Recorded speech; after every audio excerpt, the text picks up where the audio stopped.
Genre de voix, c'est finalement pas tout à fait fini. Je vous propose un épisode bonus du podcast, tout en poésie. Laissez-moi vous présenter Cœur Fluo. Cet artiste multifacette explore avec tendresse, humour et émotion les thèmes du cœur, du genre, du poétique. En réalité, vous connaissez déjà Cœur Fluo. Elle était ma première interviewée dans l'épisode 2, S'accorder. Il était alors question de l'interprétation que les autres font de nos voix et de sa propre exigence par rapport à sa voix. Vous pouvez découvrir ses poésies et slams sur son Instagram Cœur Fluo ou sur la scène poétique bruxelloise. Depuis, Yel a développé différentes approches artistiques qui interrogent le genre et l'expression de son identité. Elle va conclure très joliment ce podcast avec le texte dénommé « Engenrez-vous ». Voilà, j'ai écrit un petit texte, et donc le titre c'est Engenrez-vous, parce que je trouvais que ça ressemblait un peu à Engendrez-vous, et comme on se recrée un peu, je trouvais ça intéressant, et puis je vais le lire, c'est peut-être le plus facile. Alors, mon corps n'est pas aussi bavard que vous le prétendez, mon corps ne parle pas, il ne dit pas la sexualité que j'ai, il ne dit pas qui j'aime, il ne dit pas qui je suis. Il ne dit pas comment je suis, c'est un corps. Je l'ai reçu arbitrairement comme vous. J'ai un esprit, j'ai une volonté, des goûts.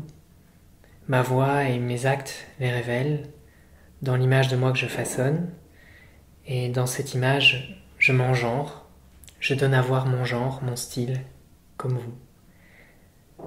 Il y a 2 genres traditionnels, féminin ou masculin. Il y a 4 maisons dans Harry Potter, il y a 12 signes du zodiaque, ces systèmes sont tous arbitraires. Il y a 7,9 milliards d'humains, il est temps d'ajouter des couleurs à notre palette. C'est ce que font les gens qui osent se genrer différemment, elles créent des couleurs nouvelles, elles créent une humanité plus riche. Alors ne demandez pas depuis quand ils, elles le savent, demandez-vous plutôt comment êtes-vous genré. C'est un peu comme l'injonction philosophique « deviens ce que tu es ». Il y a autant de styles que d'humains. Quelle création êtes-vous? Comment vous célébrez votre vie? Quelle apparence vous voulez avoir? Le français vous restreint à 2 pour 300 millions de locuteurs. Vous êtes type A ou B. Les types A sont grandes, bruyantes, indécises. Les types B sont petites, calmes, sûres d'elles. Et il existerait, paraît-il, quelques exceptions moyennes. Voilà, ça paraît absurde. Parce que le prisme binaire, c'est un reliquat. Alors engenrez-vous, car votre corps est muet, et votre genre est votre voix. Apprenez à connaître votre corps, faites connaissance. Si vous vous pensez homme ou femme, votre regard sera déjà biaisé. Vous vous sentirez sans doute pas assez ceci ou trop cela. Pourtant, votre corps ne demande qu'à être adopté, avec toutes ses caractéristiques. Il vous colle à l'âme. Regardez-le et prenez-en soin.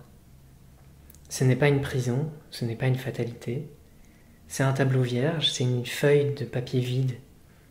Quel jeu d'optique voulez-vous créer pour le regard des autres? Quel tableau allez-vous créer au départ de cette matière? C'est un média pour vos actes, pour votre personnalité et non l'inverse. Ce n'est pas parce que vous avez un pénulve ou une vulnice que vous devez être, sensible. Vous êtes sensible? Alors laissez vos joues rougir, laissez vos yeux briller. Comment aimez-vous? Qui aimez-vous? Qui désirez-vous? Peu importe, homme ou femme, cela ne dit ni comment, ni quoi, ni qui. Prenez le temps de décrire vos relations. Avec qui passez-vous votre temps? Avec qui aimez-vous passer du temps? Comment désirez-vous passer ce temps? Votre érotisme est vaste, c'est votre désir de vivre, votre désir d'être présente à vous-même et aux autres. Alors ne l'enfermez pas dans des clichés. L'érotisme est un langage qui utilise les mots, les regards, les sensations pour créer du lien, pour célébrer le temps de votre vie. Écrire un poème peut être érotique, faire une promenade peut être érotique, et baiser peut ne pas l'être. Si le lien à vous n'est pas là, l'érotisme ne l'est pas. Et c'est pareil pour les autres. Il n'y a pas de mouvement prescrit. Vous ne devez être à la hauteur que de cela, l'écoute de vous et des autres. Le sexe, c'est une oreille géante, tendue vers vous et vos partenaires. Mais nous sommes tous plongés dans un bain social qui fait pression sur nous et qui peut nous noyer et qui veut dégrader l'inconnu parce qu'il menace. S'engenrer, c'est un peu une révolution, une rébellion, un effort. Je ne suis pas trans, vous n'êtes pas cis. C'est mon cri de résistance. Engenrons-nous comme nous le souhaitons.